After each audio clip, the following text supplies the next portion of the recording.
Maybe you're in retirement planning and thinking about traveling full-time or part-time. Good for you. I've been on the road now for 2+ years.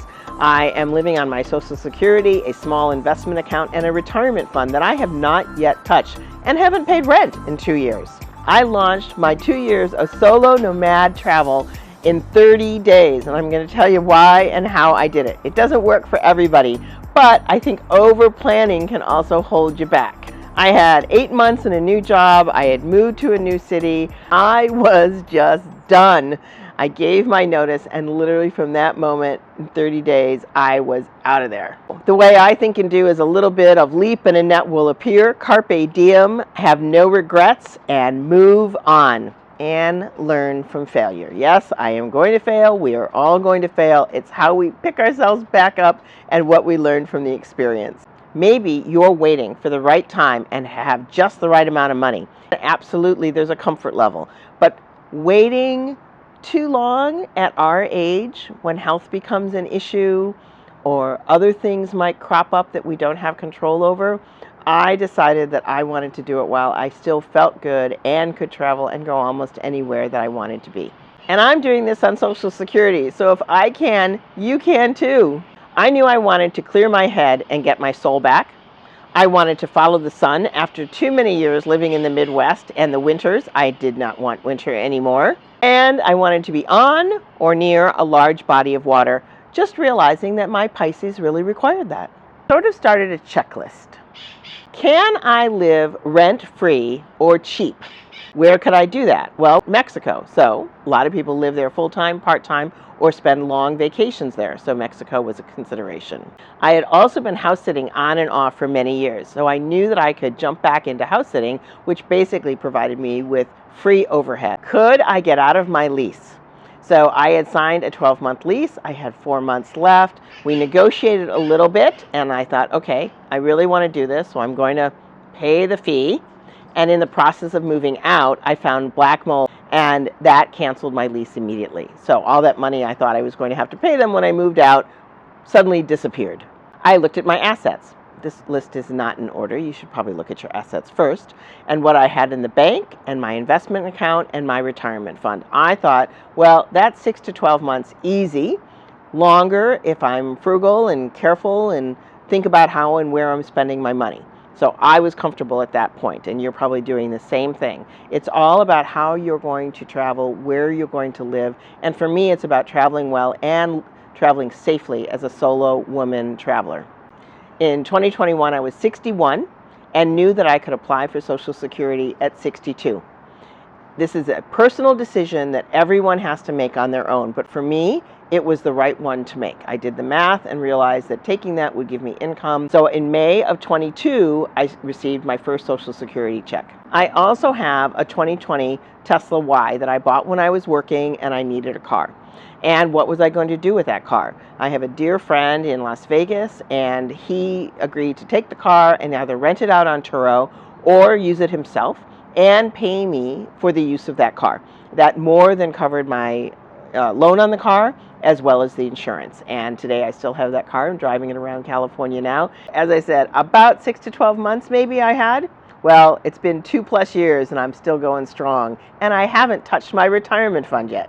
The real thinking, what was I going to do? What were my options? And boy, I'll tell you, this is August of 21, so we are still in COVID. And my first thing immediately was a round-the-world cruise, something that I had sort of always dreamed about. But of course, I was working. So it was a great idea. It was expensive, but it covers all of your expenses once you're on board. But a lot of ports were closed because of COVID. So this is not a good use of my time or my money. And things started appearing in my Facebook feed. And the Winnebago Bambi is the smallest trailer they sell. It's just me. How much room do I need? And I knew that my Tesla Y could pull something.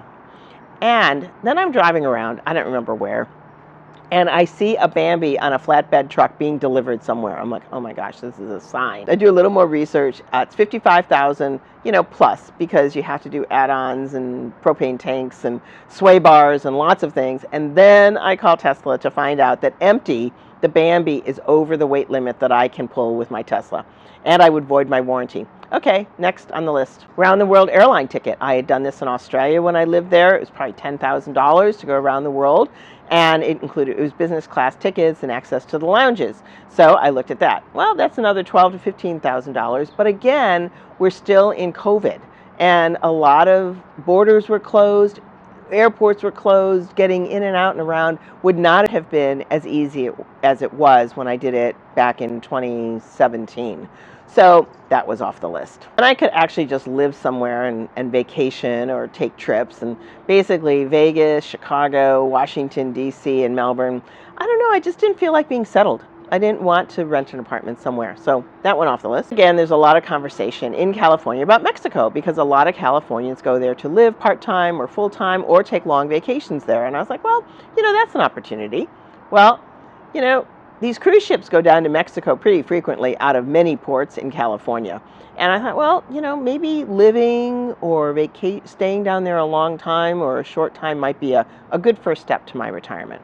That was sort of at the top of the list. And there were a lot of other things as well, big and small plans. And the thing was, I figured, the worst is maybe I go out for 2 or 3 months and it's not working or I'm not feeling safe and I'm not traveling well. I'll just come back and get a job at Starbucks.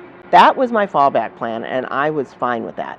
So having a fallback plan may be something that you're thinking about, and what would that be? Is it a big one, like moving in with your relatives, finding a small studio, renting something? There are lots of ways that you can retreat from being a solo nomad or a full-time traveler. After talking with some folks and doing some investigation and getting on some Facebook groups of Puerto Vallarta, I decided, what, I'm going to give that a shot, and decided to book 4 back-to-back cruises down to Mexico, LA to Mexico, 7 days at a time. So it was 4 weeks on board. Now, August 21, the cruise ships are starting to cruise again. And basically, it was $500 a week. Remember, all my food, I have a gym, and someone's cleaning my little cabin.